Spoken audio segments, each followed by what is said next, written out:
কৃতজ্ঞতা এবং ধন্যবাদ। এই সভায় এরকম একটা সভা করা আমাকে আসতে বলেছেন। আমি প্রথমে একটুখানি এই ছোট পরিপ্রেক্ষিতটা বলিনি, একটু পরে আমার বেড়ে যাবে। আমি এর আগে অনির্বাণের একটা অনলাইন বক্তৃতা, যখন কোভিডের পরে খুব অনলাইনের চল হলো, তখন শোনার সুযোগ হয়েছিল এবং সামান্য কয়েকটা লেখাপত্র আমি পড়ার সুযোগ হয়। তাতে আমার ধারণা হয়েছিল যে অনির্বাণ খুব একজন যাকে বলে ইন্টেলেকচুয়াল, গম্ভীর চিন্তা ভাবনার কথা বলে,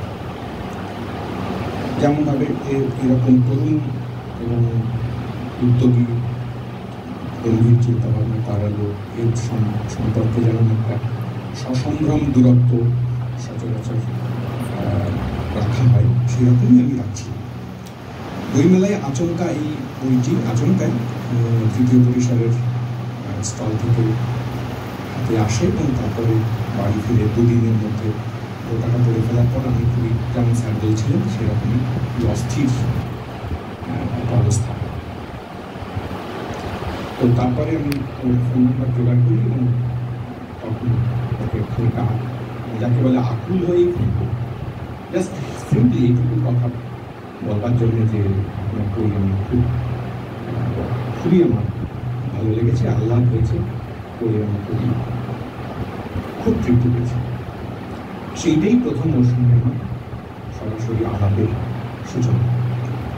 তো পরে যখন বই নিয়ে কিছু বলার অনুরোধ নির্মাণ করলেন, তখন আমি খানিকটা ভাবলাম যে ওই উচ্ছ্বাস তখন যদি আমি না দেখাতাম তাহলেই হয়তো ভালো হতো, যে বই নিয়ে বলার কথা পরে আসতে পারে দু চারটে, সেইটা আগে জানলে আমি আমার এই উচ্ছ্বাসকে খানিকটা সম্বর্ধন করার চেষ্টা করতাম, পরে কখনো। তো সেইটা একটা কাল হয়েছে আর কি। তার কারণ এই বইটি পড়ার পরে যে আপ্লুত ভাব, আল্লাহ, সুখ, তৃপ্তি, যার কথা স্যার বারবার বলছিলেন, সেইটাকে খানিকটা বিশ্লেষণে হাজির করার জন্য যে যোগ্যতা লাগে, সেটা আমার নেই। আমি সেটা অনির্বাণকে তখন ফোনে বলবার চেষ্টা করি যে এই বই সম্পর্কে মন্তব্য করার বা কোনো আলোচনা করার অধিকার আমার একেবারেই নেই। আমি এটা খুবই আহ্লাদিত পাঠক হিসেবেই আমার মত এবং বক্তব্য জানিয়েছি। তো তা সত্ত্বেও অনির্বাণ তখন বলেন এবং আমি তখন একটা নারাজ অবস্থাকে নারাজ। তো সেই কারণে আমি আপনাদের সামনে যে কয়েকটা কথা বলবো, সেগুলো সবই আপনারা দয়া করে ভাববেন যে এটা খুবই অনধিকারীর একটা মন্তব্য মাত্র। মিনিট 20 মতো আমি সময় নেব। তারপরে চিরন্তন, যার কথা এই বইয়ের ভূমিকাতেও উল্লেখিত আছে, যিনি বই রচিত হওয়ার সময়ও খানিকটা জুড়ে ছিলেন, আরও অনেকেই ছিলেন। কোনো বই তো আসলে একা একা লেখা হয় না, এ বই তো নয়। অনির্বাণ লিখেছেন নিশ্চিতভাবে, তারই শেষ পর্যন্ত পরিশ্রম, বুদ্ধি, বিবেচনা এসবই মূল কথা। কিন্তু অনির্বাণও জানেন, আমরাও টের পাচ্ছি যে এই বই অনেক মানুষের কাছ থেকে জুড়তে কথা বলতে ভাবতে সাহায্য পেতে কখনো জ্ঞাতসারে, কখনো আলগোছে অজ্ঞাতসারে এই বইটা আসলে হয়ে উঠেছে, যেটাকে ওই সেন্স অফ বিলঙ্গিংয়ের কথা বলছে আবার এই জুড়ে মুড়ে থাকা একে অপরের সঙ্গে, স্থানের সঙ্গে এবং স্থানের সঙ্গে সংলগ্ন অন্যান্য মানুষজনের সঙ্গে, সেইটা ছাপ এত নিবিড় এই গোটা বইয়ের মধ্যে। তার ফলে এই বইয়ের বহু লেখক, তাদের সকলেরই মুখপাত্র এবং সকলেরই সামনে নেতৃত্ব হিসেবে, নেতা হিসেবে বানিয়েছেন ভাষা তাঁর, উপস্থাপন ভাষা। এই বইতে পরপর যে 20টা অংশ আছে আর কি, যার কোনো আলাদা করে শিরোনাম অনির্বাণ দেননি। আপনারা পড়েছেন অনেকেই, শিরোনাম দেননি ইচ্ছে করেই। তার কারণ সবসময় খুব শিরোনামে বাঁধবার মতন নিটোল আদি অন্ত একেবারে পরম্পরা মেনে কথা এগিয়েছে তা নয়। যেটা এই বইয়ের সবচেয়ে জোরের জায়গাগুলোর মধ্যে একটা, যে এই বইটি অনেক রকম কথা বলে, যে ভাবনাগুলো এলোমেলোভাবে কখনো আমাদের মধ্যে আসে, আমাদের অনেকের মধ্যেই আসে, সেই ভাবনাগুলোকে সংহত করে কোনো একটা বিশেষ দিকে কিংবা অনেকগুলো দিক নিয়েও একটা মোটামুটি একটা ছাদে বাঁধবার যে দক্ষতা লাগে সেটা আমাদের সকলের থাকে না বলে সেই ভাবনাগুলো হারিয়ে যায়, ফুরিয়ে যায়। অনির্বাণ 20টি আলাদা আলাদা সংখ্যা চিহ্নিত পর্বে তাঁর ভাবনাগুলো, তাঁর অভিজ্ঞতা এবং তাঁর পড়াশুনো, দর্শন, সাহিত্য, সমাজতত্ত্ব, রাজনীতি বড় অর্থে সেসবের সঙ্গে সেই অভিজ্ঞতাগুলিকে মিলিয়ে কতগুলো প্রশ্ন তুলেছেন। কখনো কখনো উত্তরের খুব কাছে পৌঁছেছেন, আর উত্তরের কাছে পৌঁছেই আবার তার প্রশ্ন করতে ইচ্ছে হয়েছে। সেই উত্তরকে তার যত আরো খানিকটা ঘনীভূত হওয়ার সুযোগ না দিয়ে তিনি আবার প্রশ্নে ফিরে এসেছেন। এবং সেই কারণে লেখাগুলির আলাদা আলাদা করে খুব নির্দিষ্ট চিহ্নিত করার মতন শিরোনাম তিনি দেন। আমি সবগুলো লেখা নিয়ে তো বলার সুযোগ নেই, অন্যরাও বলবেন। আমি দুটো তিনটে অংশ সম্পর্কে আমার মুগ্ধতা এবং আমার কতগুলো ছোট মন্তব্য, একটা দুটো জায়গায় একটুখানি তর্ক, একটু দুঃসাহস করে এখানে লেখক নিজে উপস্থিত আছেন এবং অন্য যারা আছেন তারাও, আমি শুনছিলাম যারা এখানে মাস্টারমশাইরা আছেন তারা বিষয়ে নিশ্চিতভাবে আরো গভীর চিন্তা করতে পারেন। ফলে আমি খুব স্পর্ধা করে একটু তর্ক করার, তর্ক না মানে একটু অন্য মত প্রশ্ন তুলবার একটা চেষ্টা করবো, যদি কখনো পরে সে নিয়ে বিস্তারিত কথা আমাদের সুযোগ। অনির্বাণ প্রায় সবগুলো লেখাতেই আলাদা আলাদা করে কতগুলো অভিজ্ঞতা দিয়ে শুরু করেছে। কখনো বাড়ির ব্যক্তিগত জ্যাঠাইমার কথা বিশেষ করে অনেকগুলো এসেছে, অন্যান্য আত্মীয় স্বজনদের কথাও এসেছে, বাড়ির কথা এসেছে, বাড়ির ঘরের কথা, পালঙ্কের কথা, বসার ভঙ্গির কথা, স্বপ্নের মধ্যে তাদের ফিরে আসা যাওয়ার কথা, রেলগেট পড়ে গেছে সেই রেলগেটের পাশ দিয়ে মাঝখান দিয়ে চলে যাওয়ার কথা, বিক্রি বার্তা করছেন আশপাশের লোকজন, তাদের সঙ্গে যোগাযোগ কথোপকথন, তার ভেতর থেকে ছিটকে আসা কোনো একটা প্রশ্ন বা কথা, তার মধ্যেও গভীর কতগুলো সত্তার প্রশ্নের মতন বিহীন সংক্রান্ত প্রশ্ন, সেসবও তাকে ভাবিত করে তুলেছে। কিন্তু এসবেরও বাইরে অনির্বাণ বলেছেন বটে তিনি কবি নন, কবিতা আলাদা করে লেখেন না তেমন, কিন্তু এই লেখার মূল্যের মধ্যে বেশ কয়েকটা জায়গাতে, বেশ কয়েকটা, সবগুলো নাম না হলেও অনেকগুলোতে প্যারাগ্রাফের পর প্যারাগ্রাফ গদ্য লিখেছেন অনির্বাণ যে ভঙ্গিতে, তাতে একেবারে যাকে বলে স্বতঃস্ফূর্তভাবে প্রায় মেটাফরের পর মেটাফর এসেছে। হয়তো খুব দার্শনিক প্রবন্ধ লিখবার জন্য দার্শনিকেরাও মেটাফর ব্যবহার করেন, প্রচুর করেন, আচ্ছাদ করেন, হাইডেগারের মতো ফটোমটো দার্শনিকও পর্যন্ত মেটাফর ব্যবহার করেছেন বহুবার, কতবার। কিন্তু সেটা সেই অর্থে বলছি না দার্শনিক প্রবন্ধে মেটাফর থাকবে না, কিন্তু কবির মতন মেটাফর ব্যবহার করেছেন আচ্ছা অজস্র। আমি একটা ছোট একটা দুটো জায়গা দাগ দিয়ে এনেছিলাম, যেরকম একটুখানি একটা দুটো পড়ে আপনাদের শোনাই। আপনারা সকলেই পড়েছেন হয়তো, তা সত্ত্বেও খুব অল্প একটা দুটো জায়গা একটুখানি পড়তেও ইচ্ছে করবে, বারবার পড়তে ইচ্ছে করবে। যেমন এটাও স্যার বলেছেন আগে যে এই বইটি বেশ কয়েকবার বোঝা না বোঝার পার দিয়ে মাঝে মাঝে একটু 2 পাতা 5 পাতা হয়তো লেখাটা শেষ পর্যন্ত পৌঁছলো না, তার আগেও চলে গেল, তবুও সেই একাত্তর অংশ পড়তে ইচ্ছা। মৃত্যু নিয়ে কথা বলছিলেন 15 নম্বর যে খণ্ড টুকরোটা, সে নিয়ে কথা বলতে বলতে অনির্বাণ অজস্র দার্শনিকের কথা এসেছে লেখার মধ্যে, সমকালীন, পূর্বকালীন, ভারতীয়, অভারতীয়, গ্রিক, মধ্য ইউরোপ, এপাশের ইউরোপ, ওপাশের ইউরোপ, নানা জায়গায়। যদিও তথাকথিত যে মধ্য এশিয়া সেই অংশের দার্শনিকদের কথা তেমনভাবে খুব বেশি আসেনি, বা এশিয়ার অন্য প্রান্তের দার্শনিকদের কথাও খুব বেশি আসেনি, কিন্তু আসতেই পারত কোনো কোনো জায়গায় এরকম সম্ভাবনা ছিল। আমি ছোট্ট একটুখানি জায়গা আপনাদের পড়ে শুনে শেষ হচ্ছে যেখানে ওই 15 নম্বর অংশ, যেখানে স্বপ্নের কথা দিয়ে শুরু হচ্ছিল।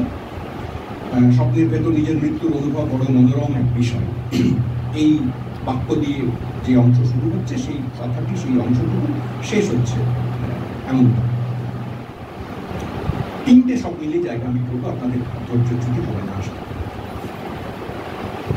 এই লেখার মধ্যেই এই মৃত্যু নিয়ে কথা বলতে বলতে অন্যত্রও বলেছেন, এই লেখাতে নয়, যে মৃত্যু দার্শনিকদের অনেকেই বলেছেন, যেমন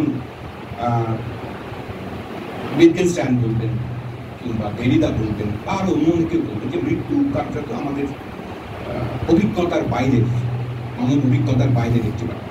এখানে ছোট্ট একটা খটকার কথা আমি বলি, অনির্বাণ এখানে লিখেছেন, আমার ধারণা এটা হয়তো ছাপার সময় তার সমস্যা হতে পারে, অথবা চূড়ান্ত পাণ্ডুলিপি তৈরি করবার সময় তার অসতর্কতার বশতেও হতে পারে।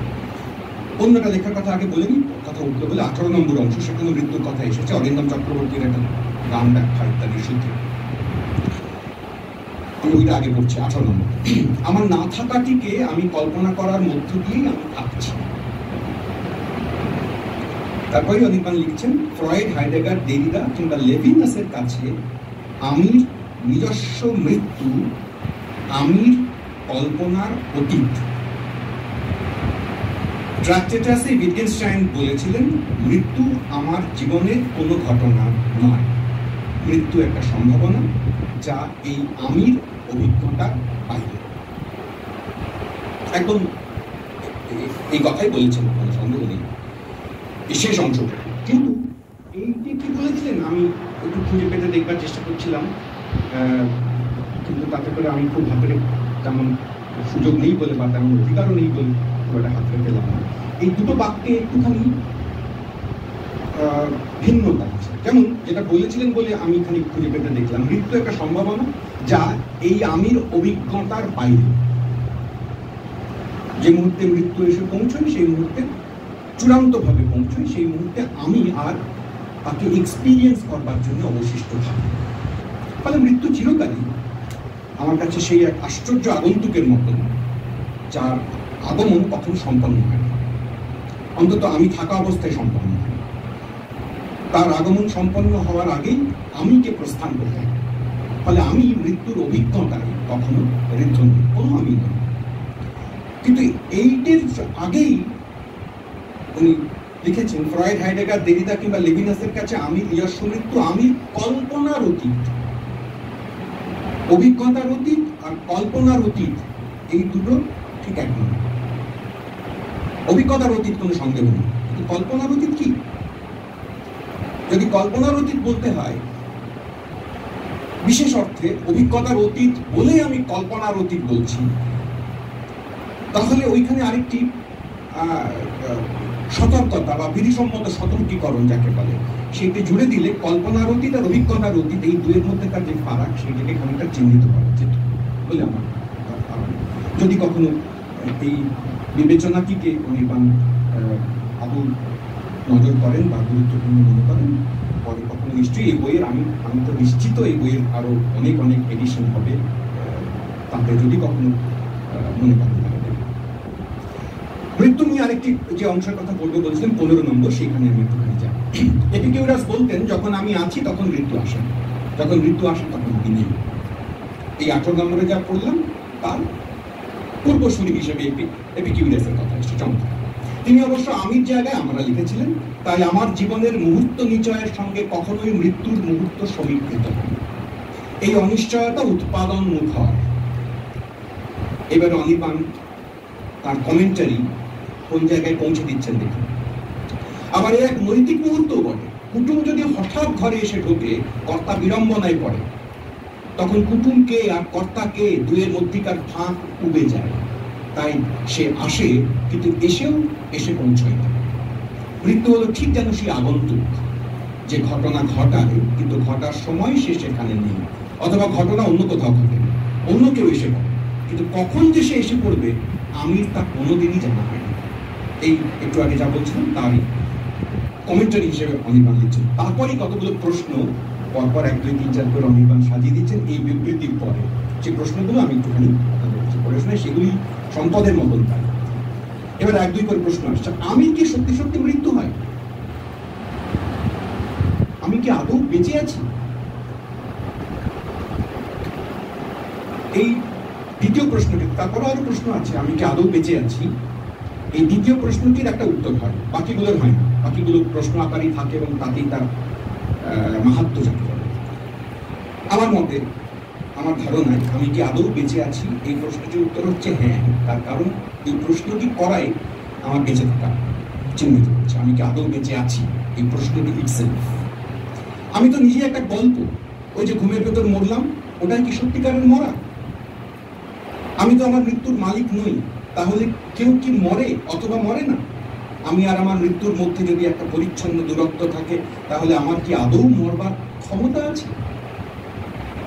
মরবার ক্ষমতা আছে, এই প্রশ্নটি নাকাল করার মতন প্রশ্ন। মৃত্যু কি আসলে আমাদের কারোর ক্ষমতার দ্বারা চিহ্নিত হওয়া সম্ভব? এমন একটি ঘটনা যা আমাদের ক্ষমতার দ্বারাই আয়ত্ত করতে হয়? আমাদের কি মৃত্যুতে কোনো প্রত্যক্ষ এজেন্সি থাকে? এসব প্রশ্নের উত্তর অনির্বাণ দেন না। তারপরের ছোট্ট প্যারাগ্রাফে তিনি বলেন, ধুর এই তো আমি একটা মরা মানুষ, একটা এখন জিন রিক্সায় চড়ে বারুনি মেলায় জিলিপি খেতে যাচ্ছে, এবং ওই অংশ শেষ হয়ে যায় ভুলিয়ে। ফলে অনির্বাণ কতগুলো প্রশ্ন নিজে তোলেন, কতগুলো প্রশ্ন সাজান, কমেন্টারি আসে, বিখ্যাত দার্শনিকদের প্রসঙ্গ আসে, তারপরে তার সঙ্গে সঙ্গে নিজের জীবনের অভিজ্ঞতার কথা, নিজের স্বপ্ন দেখার কথা, এসব প্রসঙ্গ তোলেন। তারপরে সেফ সেটাকে মাঝপথে দাঁড় করিয়ে রেখে ফুরুত করে নিজেকে হাফিস করে দেয়। কিংবা ধরা যাক 14 নম্বর, জরা নিয়ে কথা শুরু হয়েছিল।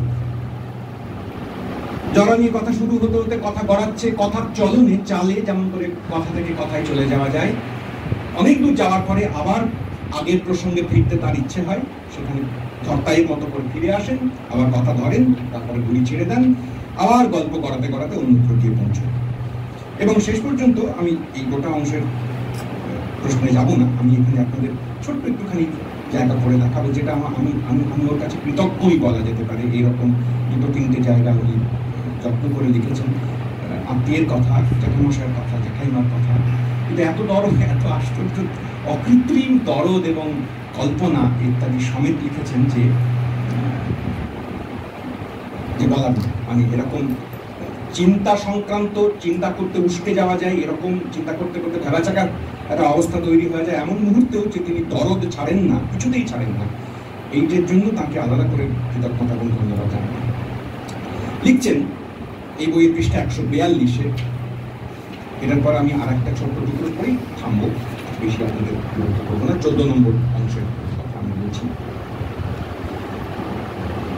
জ্যাঠাইমা এবং জ্যাঠামশাইয়ের বয়স হয়েছে, জরা নিয়ে কথা হচ্ছিল, সেখানে সেই সূত্রে তাদের বার্ধক্যের কতগুলো ছোট ছোট মুহূর্তের কথা উনি তুলছেন, টুকরো টুকরো ছবি।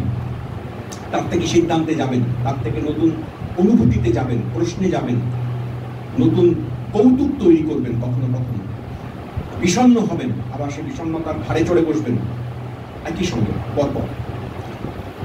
দেখি একটা এই জায়গাটা, জ্যাঠাইমার স্মৃতিভার চোখ দুটি কোন দুরান্তের চিন্তায় বোকা হয়ে জেগে থাকে।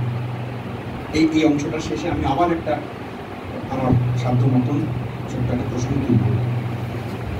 জ্যাঠাইমার স্মৃতিভার চোখ দুটি কোন দুরান্তের চিন্তায় বোকা হয়ে জেগে থাকে, যেন জলের গভীরে বৃহৎ এক কালবাউস অচিন্তের ধ্যানে মগ্ন।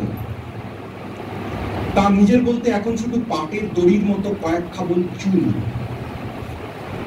উপদেশাবলী কিংবা কথামৃত, বিনুনির জন্য একটা ফ্যাসফ্যাসে কালো ধাগা। আমি মাঝে মধ্যেই অ্যালবামে ওদের বিয়ের নতুন ছবি দেখি। এই ধাগা পর্যন্ত পৌঁছে তারপরেই অনির্বাণ স্থগিত রাখেন বর্তমানের বিবরণ, তারপরে বিয়ের অ্যালবামের ছবি, পুরনো ছবি। জানো, এই ধাগা পর্যন্ত পৌঁছানোর পরে পাঠকও খানিকটা স্বস্তি পান, একটু বিরাম পান এবং একটা তুলনা করবার জায়গায় যান, প্রস্তুতি তৈরি করেন। কিরকম? এবার সেই চমৎকার আশ্চর্য অংশ কয়েকটা বাক্য পর পর আসে। কিরকম সে বিয়ের ছবি? প্রত্যুষের রক্তাভ সূর্যের মতো নিডল লাস্যময়ী মুখ। আমি বলছিলাম একটু আগে মেটাফর তৈরি করেন স্বতঃস্ফূর্তভাবে ঝরঝর করে অনেকগুলো জায়গায়। আমি একটা মেটাফরের কথা আপনাদের বলবো, দাগ দিয়ে রেখেছি, খুঁজে পাবো আশা করি। সেই চমৎকার সে মেটাফর অন্য লেখায়, কিন্তু এখন আমরা এখানে থাকি। প্রত্যুষের রক্তাভ সূর্যের মতো নিডল লাস্যময়ী মুখ, ঘাড় বেয়ে নেমে এসেছে ঝাঁকড়া চুল, সন্ধ্যের হ্রদের মতো চোখে টানা কাজল, লাজুক ও ভীরু হাসি মেখে জ্যাঠাইমা ক্যামেরার দিকে তাকিয়ে আছে। লিখলেন লাজুক ও ভীরু হাসি মেখে, লাজুক ও ভীরু হেসে লিখতেই পারতেন, লেখাই যেতে পারতো স্বাভাবিকভাবে। লাজুক ও ভীরু চোখে, লাজুক ও ভীরু দৃষ্টিতে, লাজুক ও ভীরু ভাবে। তা না লিখে লিখলেন লাজুক ও ভীরু হাসি মেখে জ্যাঠাইমা ক্যামেরার দিকে তাকিয়ে আছেন। আশা করি আপনারা খেয়াল করছেন হাসি মাখা এই জিনিস। জ্যাঠামশাইয়ের মোটা ভ্রু, যত্ন করে ছাঁটা গোঁফ, চৌকোনা মুখের ওপর নরম রোদ লুটোপুটি করছে। এখন তাদের ব্যাস শেষ, বিয়ের ছবি। পাঠক একটুখানি বিরাম পেলেন। যিনি কথক তিনিও একবার বর্তমান থেকে পিছন দিকে ওঠে দেখবার সুযোগ পেলেন। তারপরে আবার আচমকা কোনো কোনো কোনো কোনো সতর্কতা ছাড়াই আবার ফেরত এলো। এখন এখন তাদের শিয়রে মরণ, কেউই কাউকে কোনো সহায়তা করতে পারে না। আমি দরদের কথা বলছিলাম। অথচ উভয়ের অসহায়তায় উভয়েই ব্যস্ত হয়ে পড়ে। তারপর একটা ছবি। জ্যাঠাইমা বাথরুম করতে গিয়ে চৌকাঠের পাড়ায় থেবড়ে বসে পড়লে জ্যাঠামশাই তাকে তোলবার জন্য আকুল হন। আপনারা যদি অভিজ্ঞতা থাকে তাহলে এই ছবি আপনারা নিশ্চয়ই রিলেট করতে পারবেন যে এই আকুলতা এবং অসহায়তা একসঙ্গে, আকুলতা এবং অসহায়তা একসঙ্গে যদি পাশাপাশি গায়ে গায়ে মিলিয়ে এসে দাঁড়ায় তাহলে সেটি কি আশ্চর্য, করুণ, সুন্দর একটা দৃশ্য। জরান্বিত দেহ স্থবিরতার পাশে আটকে পড়ে, উভয়ের চোখেই জল। তন্নি প্রেম। প্রেমের বিশেষণ হিসেবে এখানে আমি তন্নি শব্দটি ব্যবহার করেন। অমনি প্রেম আর কেবল একটা অনুভব না থেকে একটা মানুষ হয়ে দাঁড়ায়, একটা দেহ হয় তার। অমনি তার একটা বল্লরি তৈরি হয়, আকার তৈরি হয়, একটা বয়সও হয় তার, যে বয়স বাড়ে না বাড়া একটা বয়স এবং একটা চেহারা, এই হিসেবে প্রেম এসে সামরস্যের উদয়ে আর কোনো আব থাকে না।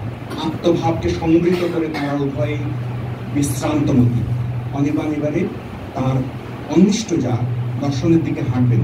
আলগোছে এতক্ষণ পর্যন্ত একটি ব্যক্তিগত অভিজ্ঞতার বিবরণ দিচ্ছিলেন। সেই বিবরণের মধ্যে কেবল মেটাফোর ছিল, শব্দ ছিল, চমৎকারভাবে দরদ ছিল, প্রেম ছিল। এবারে একটা একটা পেরে আনা শব্দ তিনি আলগোছে, আমার ধারণা সতর্কভাবেই পরিকল্পনা করে তিনি বুঝে দেবেন তার বিবৃতির মধ্যে। এই সেই শব্দ যেখানে কার্যকর গাড়িটা ঘুরবে। তিনি কেবলমাত্র ব্যক্তিগত কোনো অভিজ্ঞতার বিবরণ দিচ্ছেন না, তার উদ্দেশ্য আলাদা, এটা তিনি বলেন না। আত্মভাবকে সংবৃত করে তারা উভয়েই বিশ্রান্তমতি। শ্রাবণের ক্ষান্ত দর্শন বিকেলে যখন উভয়ে আলোয়ান জড়িয়ে খাটের বাজুতে গা এলিয়ে টুকরো তালমিছরি কিংবা কয়েক দানা কিশমিশ আয়েশ করে জীবন, তখন উভয়েই একাকী, শব্দ ক্রিয়াহারা। চাহনি ঠিকরে এক অলৌকিক শুদ্ধতা ও সরলতা জেগে ওঠে, যেন দুই ঊর্ধ্ব শাখ বনস্পতির প্রসম কথন। এইরকম শব্দগুলো এর আগে পাতাতেই ছিলেন। বিশ্রান্তমতি থেকে প্রসম কথন। কেন এই শব্দগুলো আস্তে আস্তে হামাগুড়ি দিয়ে এসে পড়ছে এখন? কারণ পরের প্যারাগ্রাফে যেতে হবে তাকে। এক ফালি নীরবতা মৃত্যুর মতো নেমে আসে ঘরে। কর্পোরেটের চাপকানি থেকে দূরে, বহু দূরে দুই নিঃসঙ্গ মানুষ, দুনিয়া বিমুখ, শ্লথগতি, গা এলিয়ে বসে আছেন অশ্রুতির সাড়া শুনবেন বলে। এখানে থামি প্যারাগ্রাফ। তার পরের প্যারাগ্রাফে তিনি গোটা বিবরণ, ব্যক্তিগত অভিজ্ঞতা, প্রীতি, ভালোবাসা, স্নেহ, শ্রদ্ধা, আদর, এই সবটকে এইবার তিনি পা রাখবেন অনির্বাণ। এইবার কাশ্মীরি শৈববাদীরা বলবেন এই নিরুত্থান দশায় স্বরূপ সন্ধানের প্রথম রাগ। ও এইটা তাদের উদ্দেশ্য ছিল। এইখানে যাবেন বলেই এতক্ষণ পর্যন্ত এত সমস্ত চমৎকার কাজ করছিলেন। কিন্তু এইখানে আমি বেয়ারার মতন একটা প্রসঙ্গ তুলি। আগের লাইনটা আবার পড়ি। কর্পোরেটের চাপকানি থেকে দূরে, বহু দূরে দুই নিঃসঙ্গ মানুষ, দুনিয়া বিমুখ,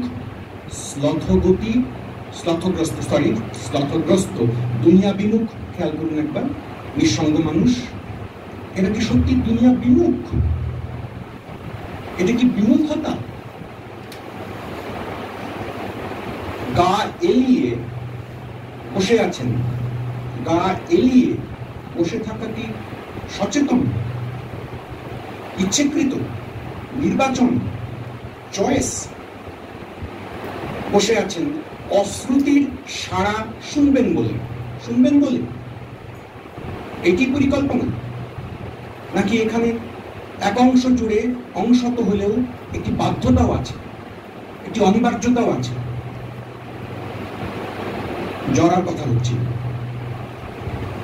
শুনবেন বলে এই কথার মধ্যে যে পরিমাণ এজেন্সি থাকে, সেই এজেন্সি পূর্ণত আছে কি? যদি তা না থাকে, যদি থাকে তাহলে পরের বাক্যের সঙ্গে, পরের প্যারাগ্রাফের বক্তব্যের সঙ্গে আটসাঁট। যদি না থাকে, যদি ঈষৎ বাধ্যতা থাকে ওখানে, অসহায়তা থাকে ওখানে, অনিবার্যতা থাকে ওখানে, এজেন্সির কোনো ঘাটতি থাকে ওখানে, তাহলে পরের ছোট্ট প্যারাগ্রাফে কাশ্মীরি শৈববাদীরা এই নিরুত্থান দশায় বলবেন, এই নিরুত্থান দশায় স্বরূপ সন্ধানের প্রথম রাগ। তাই কি? নিরুত্থান দশায় স্বরূপ সন্ধানের প্রথম রাগ শৈববাদীদের, সেই নিরুত্থান দশা তো চেষ্টিত, সেই নিরুত্থান দশা তো অনিবার্য, তো আগত নয়। সেই নিরুত্থান দশায় তো একটা আয়োজন আছে। নাথপন্থীরা একে বলবেন সহজাবস্থা। সহজাবস্থা তো স্বাভাবিকভাবে আগত নয়, অর্জিত। তার জন্য সাধনা লাগে, আয়োজন লাগে, পরিশ্রমও লাগে, নিষ্ঠাও লাগে। মান্ডুক্যাদি শ্রুতিতে এই স্বরূপ বিশ্রান্তি, এই কি? আমি এখানে বলতে চাইছি, আমি রাখতে চাইছি এখানে যে অনির্বাণ যে দরদে এবং দক্ষতায় জড়ার কথা তুলতে তুলতে এই পর্যন্ত এসেছিলেন, এই আয়োজন পর্যন্ত, ওদের বসে থাকার দৃশ্য পর্যন্ত, তারপরে এই কাশ্মীরি শৈববাদীদের বক্তব্য এবং তারপরে আরো দুটো অন্য বক্তব্যে যাওয়াটুকু আমার মনে হলো খানিকটা একটু দ্রুতগতি, আরেকটু ধীর, আরেকটু কম গতিতে যদি এই পর্যন্ত যাওয়া যেত, এখানে যাওয়া যেত, তাহলে আমার অন্তত পক্ষে যে আসলে ওই জ্যাঠাইমা এবং জ্যাঠামশাইয়ের এই ছবিতে গ্রস্ত হয়ে পড়ছিলাম, তার একটুখানি দম ফেলার সুযোগ থাকতো, তার একটু আরাম হতো। আমার আরামের জন্য কোনো যে আয়োজন দরকার তা আমি বলছি, কিন্তু সাধারণ দর্শনে তত অধিকার নেই, একেবারেই নেই এরকম কোনো পাঠকের কথা মাথায় রেখে। আমি শেষ যে অংশটুকুর কথা আপনাদের কাছে বলবো, সেই অংশটুকু অনেকগুলি বলার খুব লোভ থাকে। 18 নম্বরে অনির্বাণ যা করেছেন, 19 নম্বরে যা করেছেন স্মৃতি সংক্রান্ত কথা, এখানে বোধহয় সময় 20 মিনিট পার করে দিয়েছি। তাহলে আমি আর লোভ ছিল বটে, মনীন্দ্র গুপ্তের কবিতা নিয়ে লেখাটা এই অসম্ভব চমৎকার, স্যার বলেছেন 17 নম্বর অংশটুকু নিয়ে একটা দুটো কথা বলতাম, দরকার নেই। আমি একেবারে স্ট্রেট 19 নম্বরে একটা দুটো কথা বলে থামব। এখানেও সেই মৃত্যুর প্রসঙ্গ এসে দাঁড়াবে। আবার আমি অনির্বাণের সঙ্গে সুযোগ পেয়েছি, যাকে বলে অনির্বাণের মতন চিন্তাশীল এবং ভাবুক মানুষের কোনো একটি লেখা সম্পর্কে মুগ্ধতা ছাপিয়েও খানিকটা প্রশ্ন বা ডায়ালগ তৈরি করা, যেহেতু বিশেষ করে অনির্বাণ নিজেও এখানে আজকে বলবেন, ফলে আমি আমার একটা ছোট সরকার প্রশ্ন তুলে আমি আমার কথা শেষ করব। আবার জ্যাঠাইমার কথা, মানে এই গোটা বইতে অনির্বাণের অন্যান্য যে চমৎকার অন্তর্দৃষ্টিপূর্ণ সিদ্ধান্তসমূহ, লেভিনাস থেকে শুরু করে উইটগেনস্টাইন, হাইডেগারের অসম্ভব উপযুক্ত সমস্ত কি বলবো সিদ্ধান্ত যা আয়োজন এখানে করেছেন, তাদের সকলকে ছাপিয়ে আমার কাছে এই বইতে অনির্বাণের এই পরিবারের যে মানুষজন, তাদের দিকে তাকানো, তাদের দিকে তার খুব মমতা নিয়ে দেখা, তাদের অনুপস্থিতিকে দেখা, তাদের অনুপস্থিতির মধ্যে তাদের উপস্থিতিকে টের পেতে চেষ্টা করা, এই আয়োজনটুকু খুবই সম্পদের মতো মনে হচ্ছে। এই অংশেও সেই প্রসঙ্গে একবার আসে স্মৃতির কথা।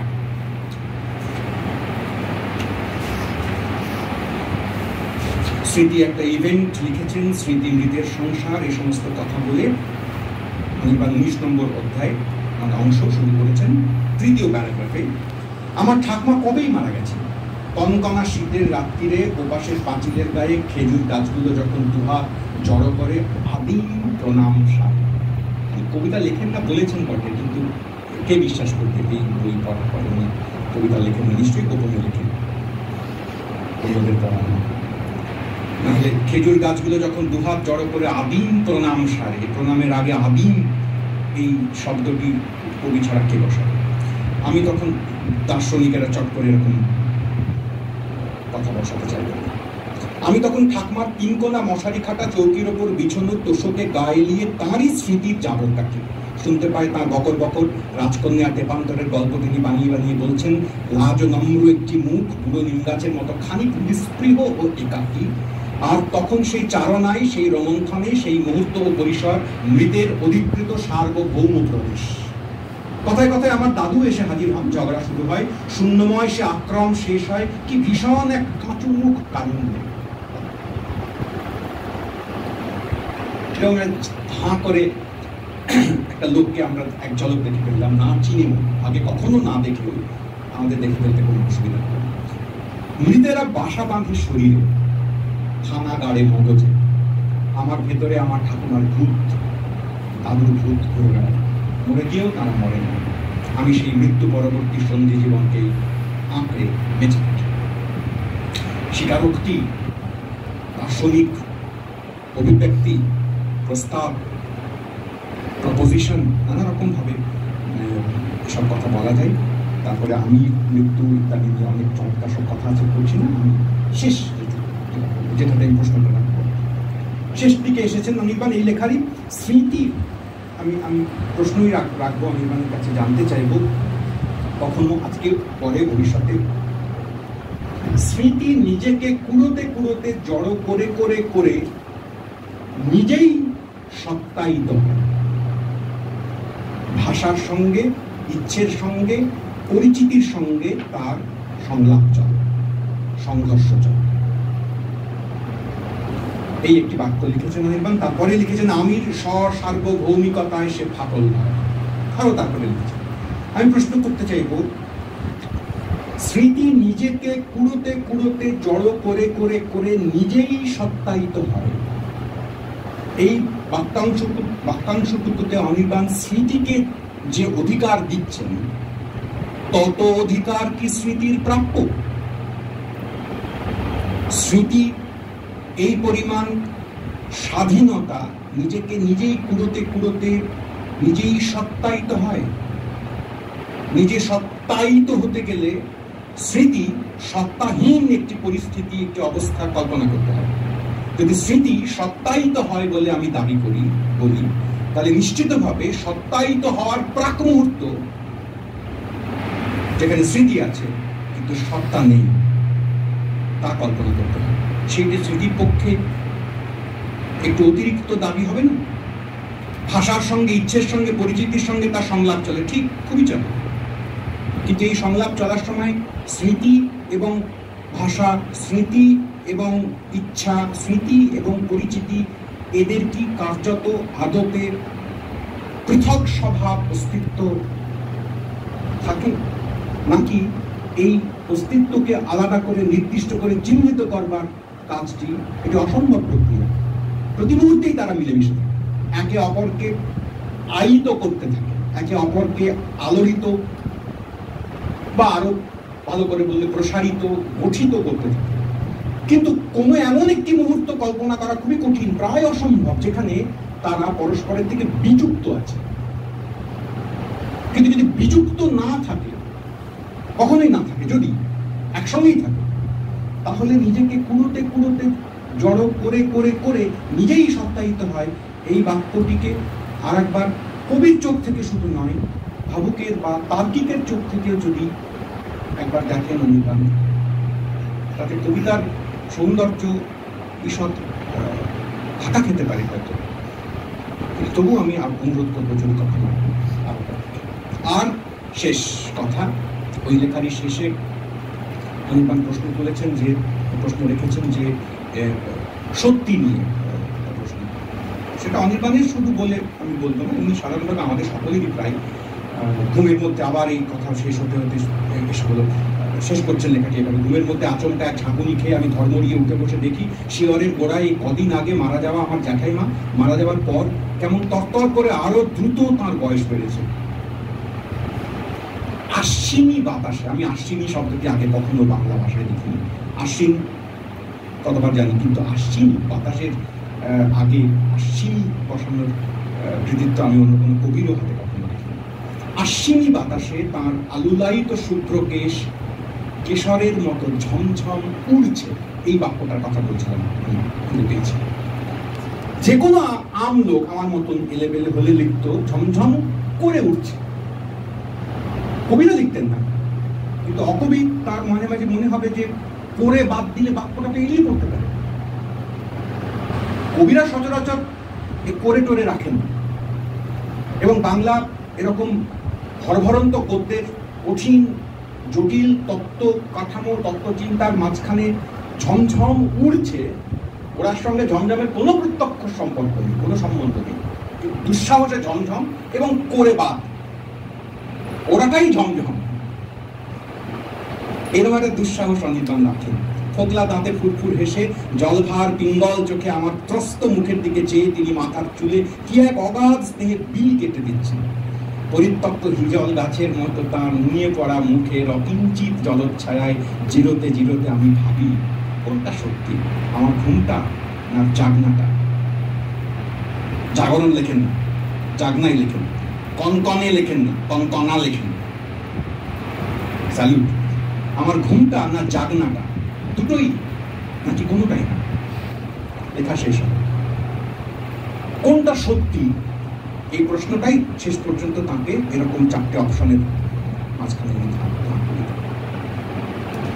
কোনটা সত্যি তাকে কি আসে যায়, এখানে এই প্রশ্নে সত্যি নিয়ে কি হবে? মাঝে মাঝে ট্রুথ অবসেশন, একটা সত্যি নিশ্চয়ই কোথাও একটা আছে, এইটা সম্পর্কে আগ্রহ আমাদের এক ধরনের ওই যাকে বলা অবসেশনেরই মতো আটকে রাখার মতো চেষ্টা করে। সবই সত্যি বা রাদার সত্যি মিথ্যের এই বাইনারির বাইরে সবই অভিজ্ঞতা। এখানে আমি অন্তত পক্ষে অনির্বাণের এই প্রশ্নের জবাবে বলতে চাইতাম। আপনাদের সবাইকে অনেক ধন্যবাদ। অনির্বাণের বই আপনারা আরো পড়ুন, আরো অন্যদেরকে পড়তে বলুন। এই বইয়ের মধ্যে দিয়ে কি করে এলোমেলো করে হলেও খানিকভাবে সৃজনশীল ভাবতে হয়, ভাবা যায়। নিজেদের পুরনো পড়া সাহিত্য, দর্শন, অন্য পড়া, সাধারণ পত্রিকা পড়া, আশপাশের লোকজনকে পড়া, আমিকে পড়া, চাওয়ালাকে পড়া, বাড়ির আত্মীয় স্বজনকে পড়া, একটা বিরাট বড় চমৎকার টেক্সটের মধ্যে ঘুরে ঘুরে পড়া, ঘুরতে ঘুরতে পড়া, সেইটার একটা নমুনা এই বইতে পাওয়া যাবে। অনেক বড় মাপের চিন্তাবিদ ভাবুকেরাও, আমার কথা একটু বেশি শোনাচ্ছে হয়তো, কিন্তু তা সত্ত্বেও আমি সাহস করে বলছি, অনেক বড় চিন্তাবিদ ভাবুকেরা বাংলা ভাষায় যারা কাজ করছেন তারাও অনেকে অনির্বাণের এই বইতে খুবই স্বাগত করেন। অনির্বাণ এমন বই আরো লিখুন, আরো ভাবুন, আরো অন্য লোকের কাছে তার ভাবনার প্রক্রিয়া চলাচল কি করে জুড়তে হয়, ছুঁতে হয়, সেটা শেখানোর চেষ্টা করুন। শিখতে শিখতেই শেখান, এই প্রত্যাশা আমি রাখছি আপনাদের সকলকে।